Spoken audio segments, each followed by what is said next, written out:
agenda as written, or if anybody like anything pulled from it. Motion to approve. Thank you. Is there a second? Second. Okay. Any other discussion? All those in favor signify by saying aye. Aye. Opposed? Okay. We are going to go ahead here now. Terry is here from Midwest College, and welcome. Come on up, Terry.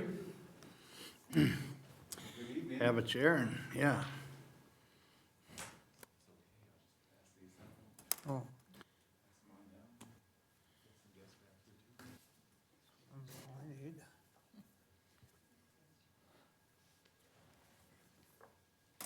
Well, thank you.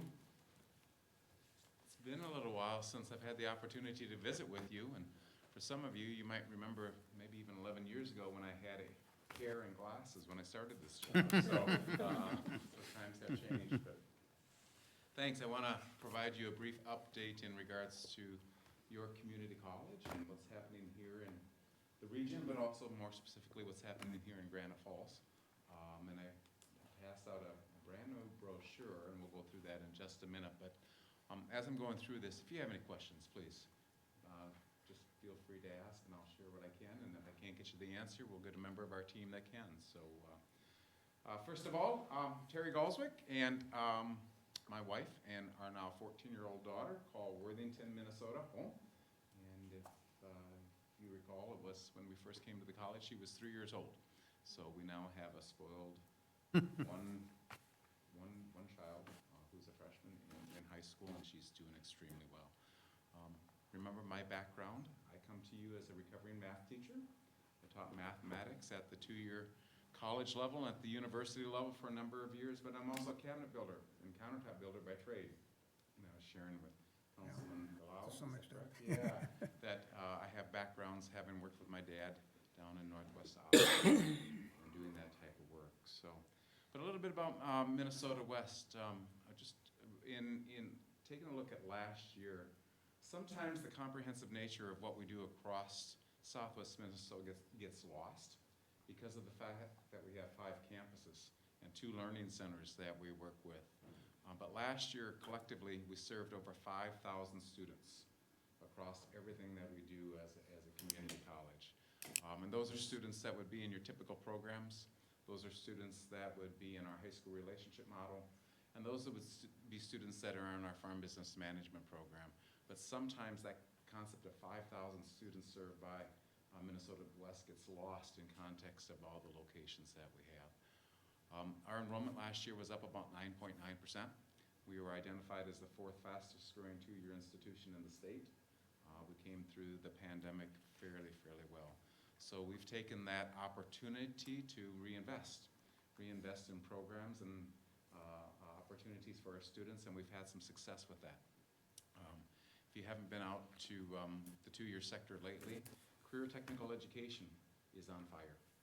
We take a look at our career technical programs and now our health-related programs, and they're doing extraordinarily well. We've got over 75 electricians down in our Jackson center. We've got about 40 electricians up here in the Canby area, and it wasn't that long ago that we were talking about numbers that were 25s and 30s. So this has exploded over the past 6 years in particular. So we've taken that opportunity with growth to reinvest and to take some risk on in regards to our programs. One of the programs I want to briefly talk about college-wide is our farm business management program. It's a program that has been with us for many years. We have 16 full-time faculty members that work with area producers across all of Southwest Minnesota. In the midst of the pandemic, we acquired the Ridgewater program. They wanted to get out of the farm business management program, and we decided to acquire their faculty. So we've now expanded that program into the Ridgewater territory and even further east and further north. To give you some idea, those 16 faculty will serve almost 700 producers this year. And they'll work with each producer on their profitability in regards to a quarter section of land. They can help with their marketing plan, they can help with their input costs, and they can give them a comparative analysis on how they're doing relative to their peers. And they can show them where they're maybe underspending, where they're overspending. But over 600 producers with a net with a net farm spend of about 1.5 million, means those 16 faculty members are having almost $1 billion impact in our region on an annual basis. And that just gets lost, right, in regards to everything else that we do. The other thing that we do very strongly is our high school relationship model. We have our relationships with all of our high schools within our service area. We have basically two different ways that we approach it. We can teach classes within the high school setting, we call that REACH, or the students can take PSEO, which basically is either an on-campus class or an online class, and start their way on their two-year degree. The importance of that high school relationship model cannot be understated. Most recently, there was a research firm in Mankato that took a look at our service area, and they took a look at what has been happening to our recent high school graduates in the past decade. And they just did research. This was not commissioned by the college, and it was not commissioned by SMSU University, but they wanted to know what's happening to our young people. And what they found out was 2 out of 4 recent high school graduates have left the state. Okay? 2 out of 4 have stayed within this great state, and only 1 out of 4 has stayed within the region. Those that stayed within the region tended to have college-level courses, career technical education or transfer-level education in their high school program. So if they took college-level courses in high school, they were much more likely to attend either the 2-year college in the region or the university in the region. And when they attended either the 2-year or the 4-year institution, they stayed within the region. So that high school relationship model is extremely important in regards to the vitality and the viability of Southwest Minnesota. So I share that with you, right? Again, it goes a little under-celebrated. Just to give you some idea, here in Granite Falls right now, this fall term, we're serving about 249 students total. All right, if we counted all of the noses, about 249 students. 100 of those are high school students, all right? And they could be taking it with college in the high school setting, and they can be taking PSCO, all right? But that's a fair number of students when you really take a look at the reach of just the Granite Falls campus, and then we replicate that. So between our farm business management program and our high school relationship program, we have about 1/4 of our total enrollment on those two platforms, and it just doesn't get witnessed all the time across the campuses. Here this fall, I'll just give you a brief rundown of where we're standing in regards to numbers. So first of all, your community college is in a strong position, all right? We've seen growth.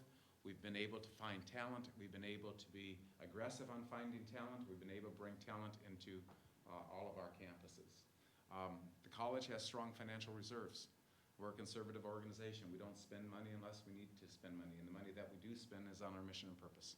So it lines up with what's best for our students. What do we need to do for our programs, and how can we serve our students better? But we've had real success in finding talent. Some of our, about 3 years ago, it was a little bit tougher, but most recently we've had some success. On this campus, we're welcoming 3, let's see here, accounting, business, childcare, power line, and welding, 5 new faculty members to our Granite Falls campus here this fall. All right, and it's, so here's the numbers. So in Granite Falls, we have the equivalent of 140 full-time equivalent students, all right? All noses together, about 249. To give you some comparison, in Laverne, we're at 87, Pipestone's at 185, Jackson is at 360, Canby's at about 153, and Worthington is at about 560. One of the questions we get a lot is, what's your online education look like?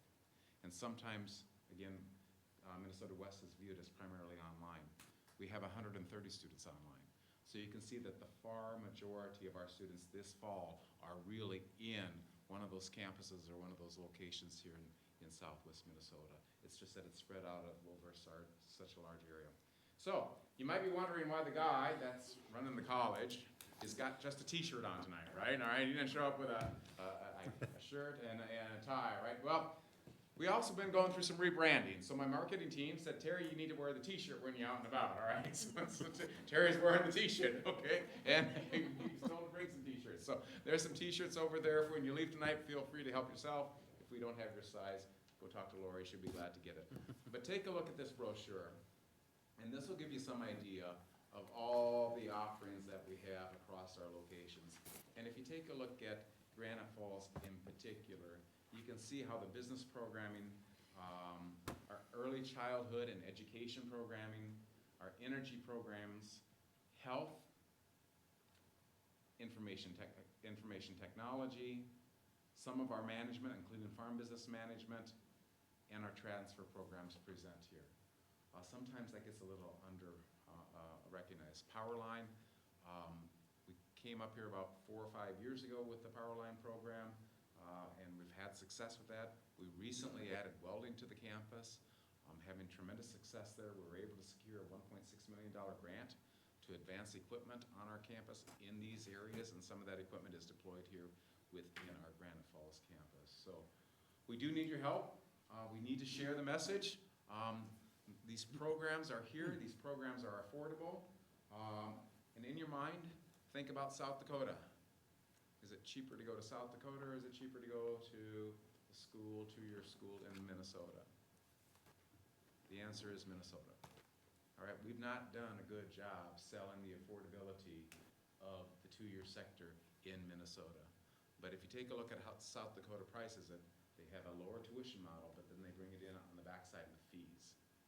All of our pricing is upfront on the tuition side, but when you fully load those programs, it is still cheaper to go to school in Minnesota than it is in South Dakota, even with the Build South Dakota Scholarship. We have some additional scholarships that our legislative delegation has been able to expand here in the past 6 years, working with our local representatives and our senators. We have workforce development scholarships for all of these programs that are listed here. The students can get $2,500 knocked off their price tag right away. If they took courses with us in high school and came to Minnesota West, we'll take $2,000 right off the top as a scholarship for those students. We want those people to stay here in Southwest Minnesota. So we're going to discount their education to achieve that. And then there is the North Star Promise. For families that make less than $80,000, we can guarantee that going to school will be tuition, will be covered. So it is at a very affordable time to go into higher education. And with that, I'd be glad to take any questions. Thank you, Terry. Anybody have anything for Terry? Questions? Yeah. At Kiwanis about a year ago, you mentioned that you're doing a rebuild here at Minnesota West Granite Falls, like with the building itself.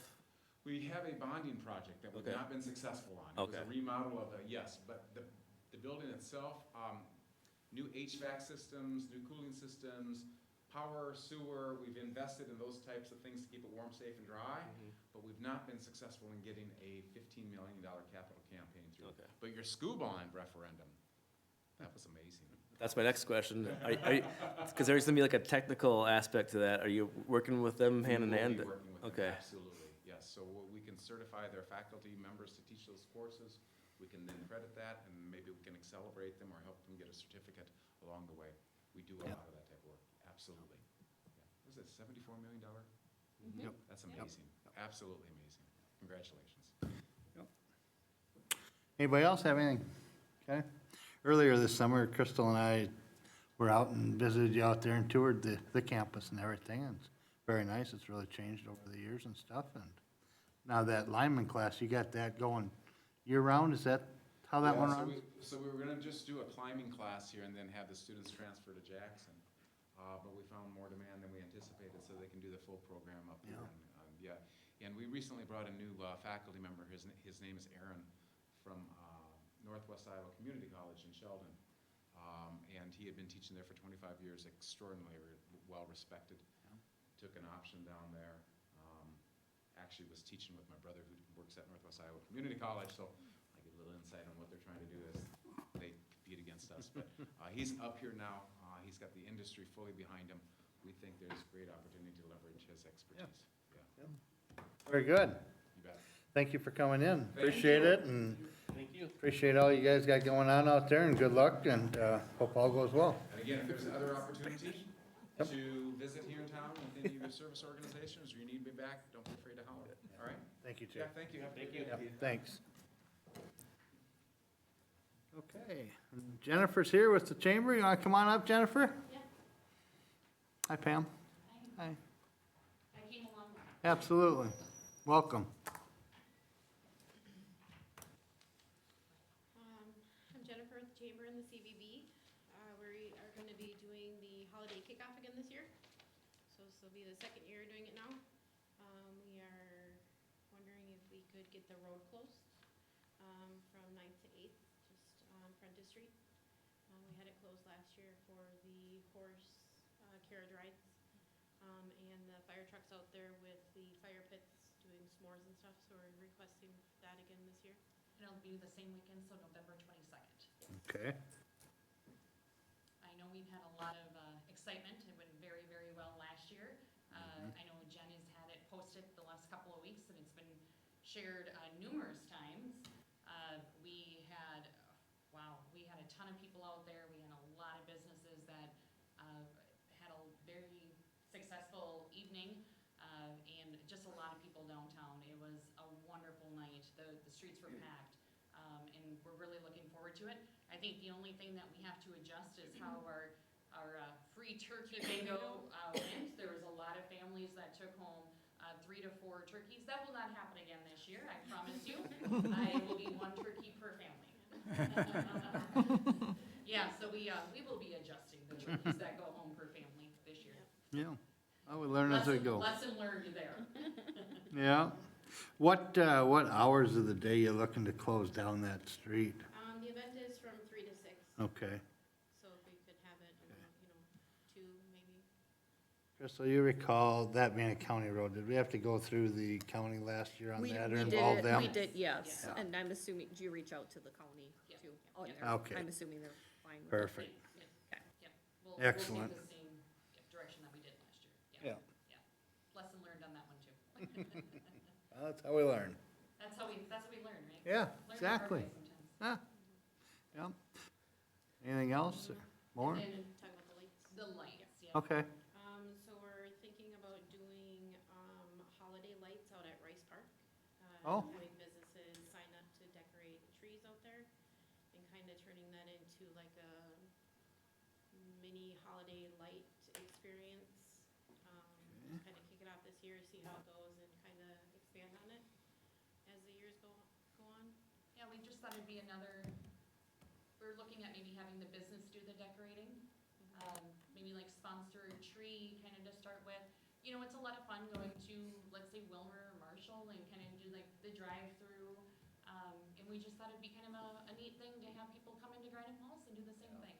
And we thought it's a great place to have that little loop and drive through, and it's always a fun little experience. Great idea. Yeah, so we thought we'd Great try idea. that this year. And we know there's not a lot of electricity out there, so there's solar options. That's where I was going here. We Yep. don't have, We would definitely recommend or enforce Yeah. solar lights. Okay. Yes, you know, yeah, so we're wondering if that would be okay to use the trees. yeah, I think it's a great idea. I wish we had a better option for electricity. But as of right now, we don't. But, what you got in mind would probably be the way to work, for now, but. Part is getting it to the Yeah. trees though. Yep, but that may be something we look forward to in the future too, is putting some power, Kinda Around start that area. on that too. cause you got some great idea there and people drive for miles to look at that Yeah. stuff, And maybe it would be something I that like we'd be it. able to collect donations, like, Yeah. like I said, similar to what they do in other communities and give to like a nonprofit. Yeah. But that would be something, again, in the future as we see it grow. I think the other request we have too is just to, get the lights and everything up and going prior to the 22nd so that we can light up the town. Sure. Yeah. Would you have kind of a certain night set up to do a lighting ceremony or something possibly, or? I mean, I don't know, or that night, does it? we tried Yeah. to do it that night. That that night, evening. yeah. Mhm. Yeah. Yeah, good. Very good. Yeah, but I mean, we would be happy to kind of discuss a little bit more, Crystal, if that Yeah. was okay with you, and I think everybody, I mean, it was awesome to see everybody gathered around that night. We had the band and the choir, they're gonna be doing that again this year, and, I don't know, it was just a very fun evening, Yep. and I think everybody really Very good. enjoyed the getting together and just seeing all the people and stuff on the street that night, and, yeah, we're And the really looking trees out forward. there and it's Yeah. growing. Yes, it is, yay! We'll have that decorated. Looks like it made it. It's gonna go. Yeah, Very good, yeah. Do we need a, motion of this or consensus, or what do you think I on would do that? a motion for approval of decorating the trees and then as well as the closure, especially Okay. mainly for the street closure. Two of them? Two different? I think you can do them in one, Okay. if you want to. Street closure, closing that down from 3 to 6 on the 22nd, and then allowing tree lighting over in Rice Park. Looking for a motion to approve that. You want 2 or 3? 2, please, 2 PM, so that way the cars are off the road prior to 3 o'clock. Yeah, let's The go event starts at 3. probably 2 to 7 or something like that, you know, give them a little time. The county will get the overall say on it anyways, but we'll go 2 to 7. Give her some time. Sorry. Yep, anybody want to make a motion? Motion. Okay. Second, any other discussion? All those in favor signify by saying aye. Aye. Opposed? All right, there you go. Thank you. Thank you. Thank you, thank you. And the forms for the lights, they're online, right? Are there forms to do the lights on the bridge? The bridge? Yeah. Okay, I'll send those over, 'cause I didn't get that done. Okay, all right, thank you. Yep, thank you. Okay, we're gonna move back up here to 5A, Airport Commission. One action item, I did send this out earlier, as well as there's a handout. So we did have a conversation that the lighting project was anticipated to come over, what was originally engineer's estimate, for primarily tariff costs being passed on with light bulb components. So with that, Silas and myself did have a conversation with the Department of Aeronautics and, you know, how do we move forward? Sometimes the state does, budget so much percentage overage that they could apply towards the project, but in this case, it would be too high for the state to come up with those funds. So instead, what was recommended is to complete the project, bid it out as an entire lighting system, replacement project, but to separate it out into 2 bids. So, as a handout here is the proposal from our engineer, Bolton and Mink, to move forward with the design and the bidding portion of the project. And depending on how things all come in, we can make decisions, but it proposed to be separated out as to 2 schedules. So happy to answer more questions. This is budgeted as part of our 26 budget as well. I think we're best just to get it out there and bid it out and just to see what the true numbers come in at. You know, And if everyone's comfortable with it, we are looking for a resolution to approve the proposal and to move forward with advancing with the project. I'll make that motion. thank you. Any other discussion? All those in favor signify by saying aye. Aye. Opposed? Okay, very good. EDA Board? Just information, no council action needed. Okay. Okay. Motions, Skyline Drive closure. I'm So- assuming that's for Halloween? Yes, so Okay. council recalls, did approve it last year.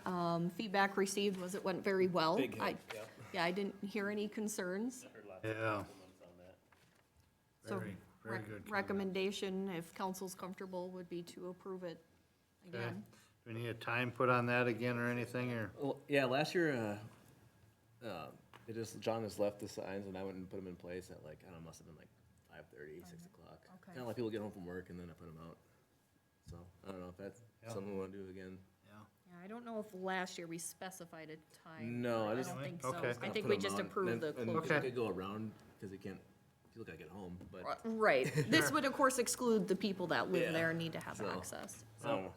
After 5.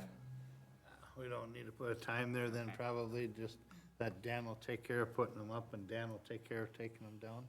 Yep. It's very kind of you. All right, somebody want to make that motion? So move. Thank you. Second. And a second, take your choice. All right, any other discussion? All those in favor signify by saying aye. Aye. Opposed? Number 2, temporary liquor license. This is for the Area Arts Council, it's for the upcoming meander. So just Okay, looking that's for- something we've done for years in the past Yes. and things, so. Looking for a motion for approval of a temporary liquor license for the Meander event. Second. Any other discussion? All those in favor signify by saying aye. Aye, opposed? Very good. 6B1, utility line clearing, the call for bids. So this is something that goes before council every 3 years. We go out to bids, it's built as part of the electrical fund budget. And I enclosed a copy of the bid package as well, especially for new council members to be able to review it. Essentially what it does is it goes through in phases over a 3-year period to clear the trees around the electrical lines. We do have linemen, but to do the whole town and on top of what they do on a daily basis, it's too much. So this is why we have traditionally bid out this work, and it's again built into our budget. So what we're looking for tonight is just approval to go out to bids again, for the 3-year phased out process of clearing the lines. Yeah. You know, we don't have the specialized equipment that. We don't have that either. That and the extra manpower and it's just, yeah. Do they do a third of the city every year, or they do the whole city every Yeah, 3 no, years? no, they phase it out. Okay. So over the 3 years, it's the whole city Okay. phased out, if that makes sense. Yep. I so move that we do so. Okay, thanks, Dwayne. Is there a second? Second it. Got a second over here somewhere, Craig? Okay, any other discussion on, utility line clearing call for bids? Okay, all those in favor signify by saying aye. Aye, opposed? Okay. 7A, utility late fee charge. This was mentioned briefly at the last council meeting. So one item the utility commission reviewed was looking at our current rate for a late utility payment fee. And what prompted this conversation actually was from an email chain of League of Minnesota Cities listserv of some cities asking questions of what they currently charge for a late fee penalty. And all the cities that were responding, plus I did some additional research of cities beyond that, the standard's 10%. Now granted, are there still cities out there that are less than that? Yes, out of full transparency. But the vast majority that we were seeing, it's 10% is the standard. That, and given there was some acknowledgement that our fee has not been reviewed in years, for sure at least in the last 10 years that I've been here, it just prompted a discussion of, you know, again, the time that staff take. You know, when there's a late payment, you have to enter into a contract, they have to monitor a payment plan. Sometimes individuals are not making payments on those plans. So given the number of counts and the process that it takes to collect, it does take a lot of staff time. And costs have increased to also pay staff for that time. After having that conversation, the utility commission did want to make a recommendation to council to increase it currently from 5.5 to 10%. To give a little bit of an understanding or kind of what that would look like. If you take a bill, roughly, say they're laid $318, it equates to like $15 at 5.5, and then it equates to about 31% at 10%. To give a little bit of a perspective of the difference. So just looking for discussion to hear your guys' thoughts, if you're okay with it. If it's something you want to change, we can leave it the same, but the recommendation is to increase it to the 10%. I'd be all in favor of it. It's no different than at the bank. The 1% that's delinquent takes up 50% of your time. Yep. No different here. They're working on the people that are paying late, and we should get compensated for it. Exactly. Yeah, and then discussion at the Utilities Commission, you know, I mean, it's something, it's a housekeeping thing that needs to be done. It's a business thing, move. And it's probably something that we should put on the calendar for every 3 to 5 years to revisit. And I know it's been, I don't know, many years since we've talked about this. And I think we need to do it. And need to get on a calendar 3 to 5 years to revisit it. So That's my thoughts. Anybody else? Okay, with that, do we look to, can we just handle this tonight and Yeah, that's make perfect. a Yeah, if motion council- on this and just move forward? And this would be done via resolution, so if council's Resolution, yeah. comfortable, go ahead. Council. Make a motion to go from 5.5, I think it is, to 10. Yeah, Correct. thank you, Craig. Is there a second? I'll second. Thank you. Any other discussion? All those in favor signify by saying aye. Aye. Opposed? Great. 7B, Personnel, the Finance Director. Yeah, so I hope everyone had a chance to review Krista's letter. It's an unfortunate loss. She was not actively seeking employment, but did receive a recruiter call from CCM, and they offered her a deal that she could not pass up. So what we're looking for tonight is to declare the position as vacant. As I've shared with council, as part of the contract that we have with DDA, if this person did not remain in the position past 24 months, they would help us waive essentially the professional services costs. Any costs would be just direct advertising costs. And so we're currently working with them on advertising. Yeah. And for the new people on here, to the people that were on here before and voted to, when we hired that firm, we were given two different packages. One for them to find somebody and one for them that would offer 24 months. And the people that sat on here and decided to spend the extra $5,000 or $7,200, whatever it was there, made a hell of a good decision. Yeah. It just saved us another 20 grand from going out and using a headhunter again. And all we need to cover is the advertising. Just the direct advertising Direct costs. advertising is all we need to cover this time. So that $5,000 investment just saved us 20 grand. Yeah. And to share, Neil will be helping staff in the interim. He'll be coming in 1 to 2 days a week, depending what's appropriate, just to kind of help with some of the reporting that needs to be done and helping me wrap up the budget. Very fortunate there and committed to so many Very- hours. And Yes, very. we'll kind get of through him. it, yeah. It's, Chris has done a fabulous job and things, but wish her well and Yeah. it's, Sometimes you can't compete. no, we can't even come close. So, but, anything else on that then? Nope, just, looking for a motion from council to officially accept the resignation, declare it as a vacant position. We should do that for the record. So move. Second. Any other discussion? All those in favor signify by saying aye. Aye. Opposed? Okay, with all that being said, anything else to come before council? Motion to adjourn.